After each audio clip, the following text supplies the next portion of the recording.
তুলনীয়া পুত্ৰীৰ অকাল বিয়োগত শোকত ভাগি পৰে জুবিন গাৰ্গ। জুবিন দাই পোৱা এই দুখৰ কথা হয়তো বহুতেই নাজানে। ইফালে জুবিন দাৰ মঞ্চত সহশিল্পী আৰু অনুৰাগীয়ে জুবিন দাৰ গীতলৈ অপেক্ষা কৰি ৰৈ আছে। কিন্তু জুবিন দাই মঞ্চত উঠি এটা গীতৰ মাত্ৰ দুশাৰী গাব নোৱাৰা হৈ পৰিল। কাৰণ সেই ছোৱালীজনীৰ খবৰে দাদাক ভিতৰৰ পৰা একেবাৰে ভাঙি পেলাইছিল। আৰু দাদাই ক'লে, মই আজি আৰু গান গাব নোৱাৰিম, মোৰ আজি গান গাবলৈ মন নাই।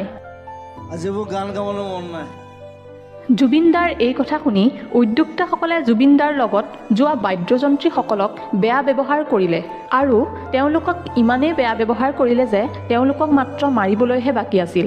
তেওঁলোকে প্ৰচাৰ কৰিলে যে জুবিন গাৰ্গে মদৰ নিচাত গান গাব নোৱাৰিলে। আৰু এয়াই আছিল আমাৰ জুবিন দা। মাত্ৰ এটা উদাহৰণ। এনেকুৱা বহুত হাজাৰ হাজাৰ উদাহৰণ আছে যিবোৰ আজিলৈকে বহুতে গমেই নাপায়।